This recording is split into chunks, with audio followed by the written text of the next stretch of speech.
Hello, hello, hello. Antphrodite here, your pop culture psychic, back to you again with another reading. This time it is on red string theory.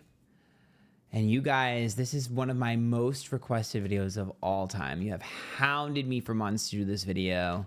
The red line of fate, the red string of fate, red string theory. Basically, you want to know if it's real. Is there someone that you're sort of attached to and supposed to be with for the rest of your life?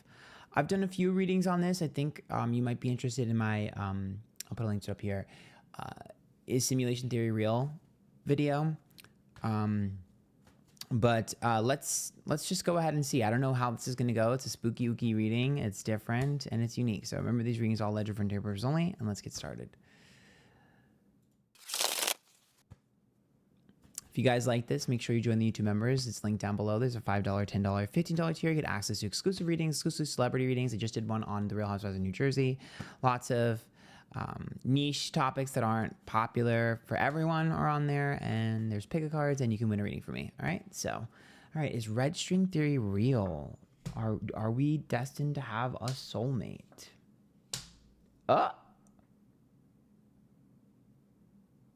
No, video's over. Kidding. Oh.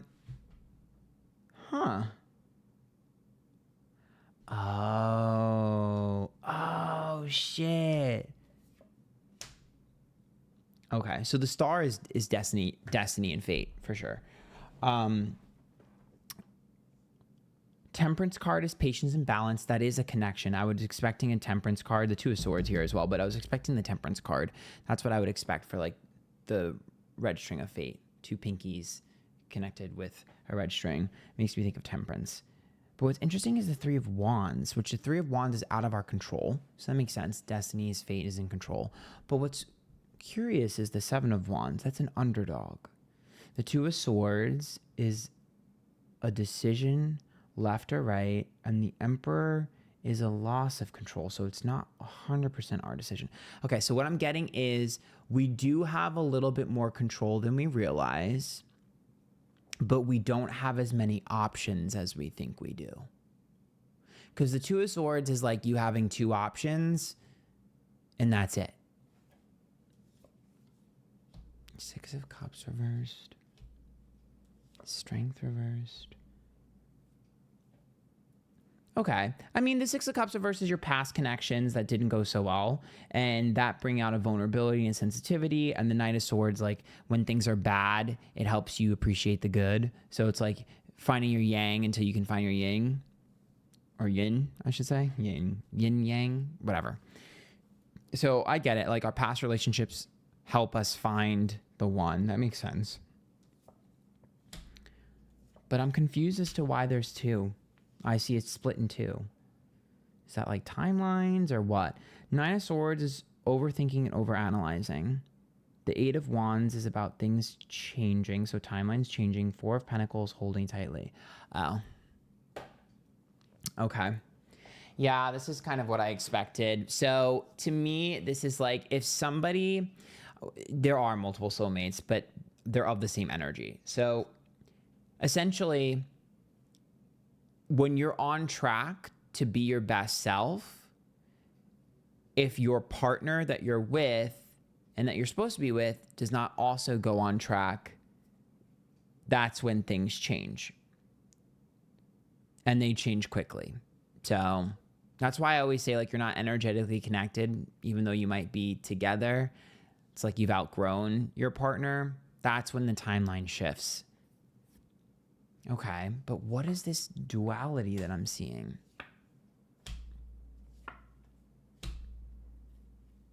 Queen of Wands, Three of Cups reversed, and Six of Wands.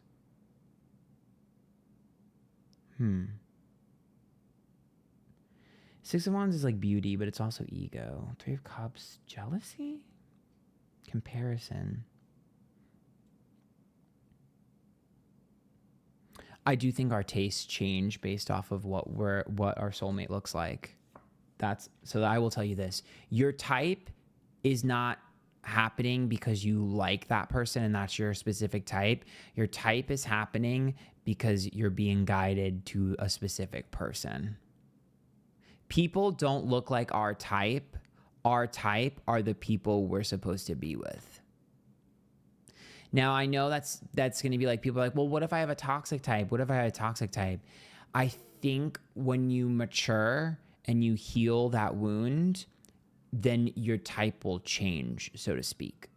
Because there are certain, I'm seeing us needing to be with certain partners that are not great for us until we learn a lesson. And then once we learn that lesson, that's when we're attracted to someone different.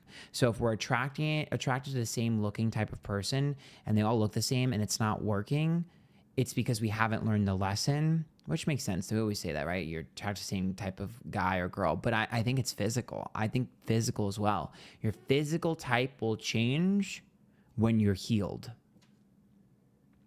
And your physical type will change based off of who your guides are pushing you towards.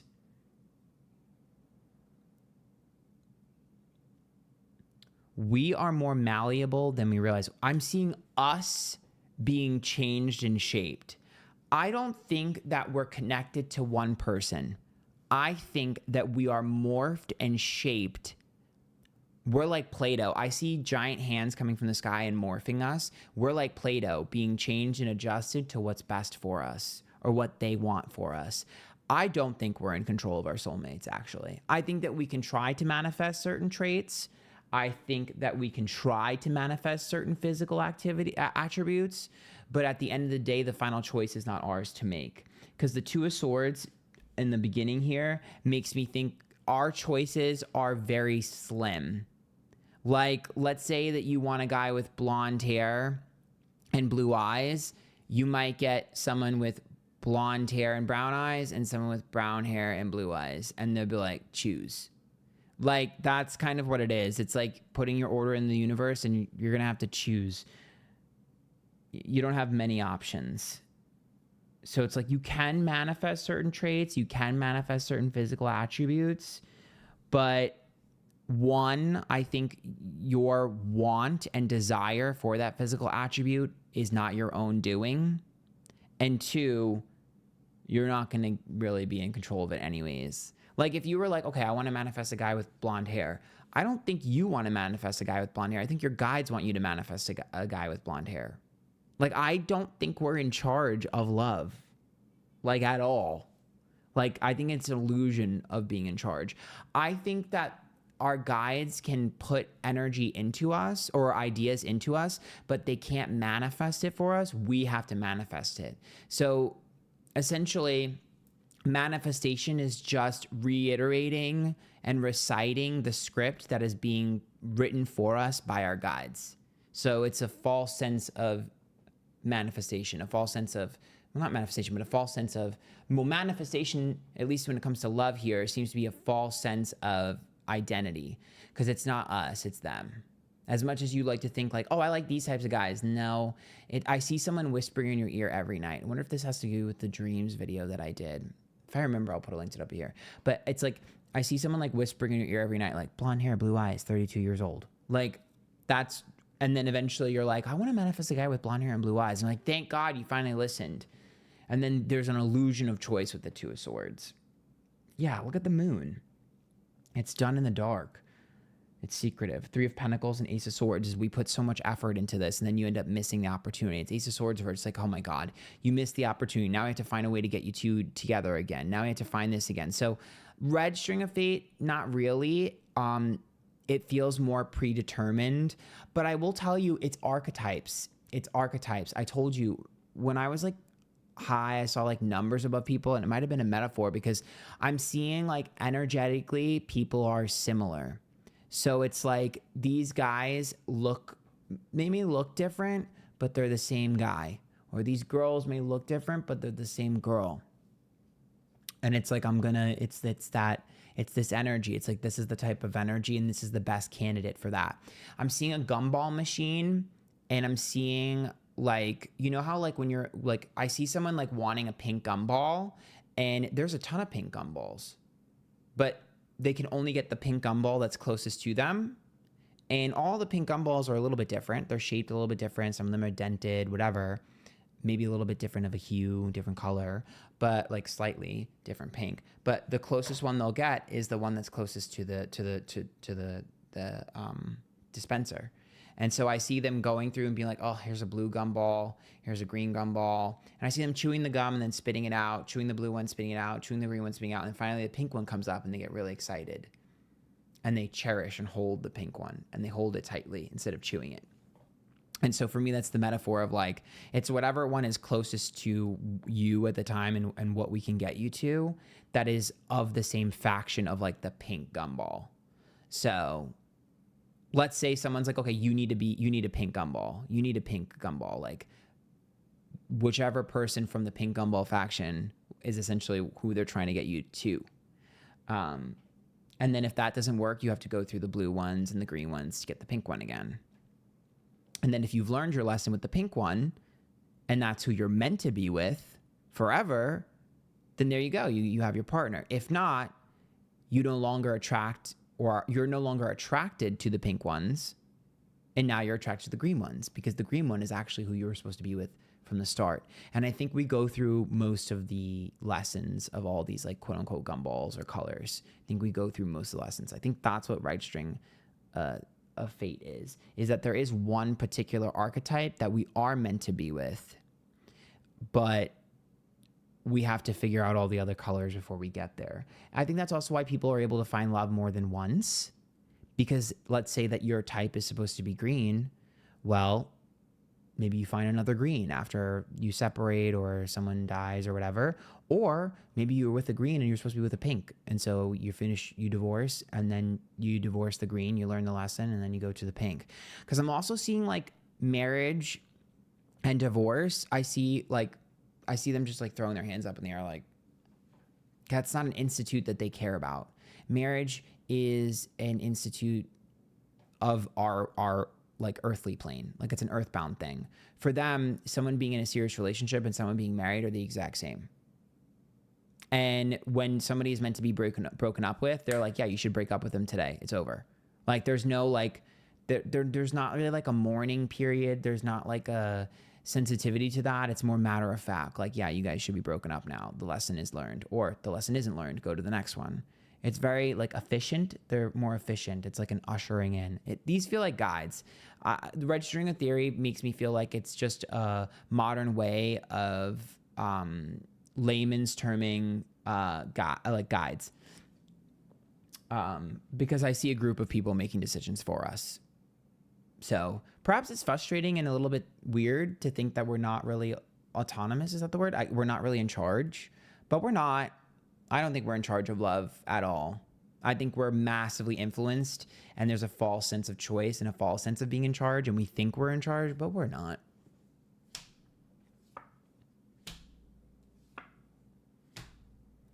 I know people are going to ask, what about people who are alone and never find their partner? Nine of Pentacles, 10 of Swords reverse, and 5 of Wands. I do think that some people are incarnating in this life to sort of live life individually. The 9 of Pentacles is like what we provide to the world is much more important than who we spend it with. So it does look like some people are, I wouldn't say destined to be alone, because I still think that's probably a choice in the long run, right? But I think with the 9 of Pentacles, to me, this is like the impact you're having on the world is greater than your need to impact an individual, because they're thinking about impact. So like when people are partnered up, you're able to help your partner and your partner is able to help you, right? You're able to heal each other, help each other ascend, right? Grow. But people who are single have a bigger purpose, and they're supposed to influence more people rather than just their partner. That's not saying people who are in relationships can't influence others. What I'm saying is they have a bigger purpose. So love does not seem to be the main focus. It doesn't mean it can't happen. It just means like it's not super important to them. So unless you put in the work and you took charge of that and you really like forced it, they're not going to force your hand, because I think love is forced by guides. And so if in your life plan, love is not a main factor, they're not going to try and push you to it. So unless you get them, like, unless you're like, this is what I want it, then they're like, okay, we'll help you. But if you don't do that and you're like, I actually don't mind being alone, they're like, okay, work. It's not really a part of your plan.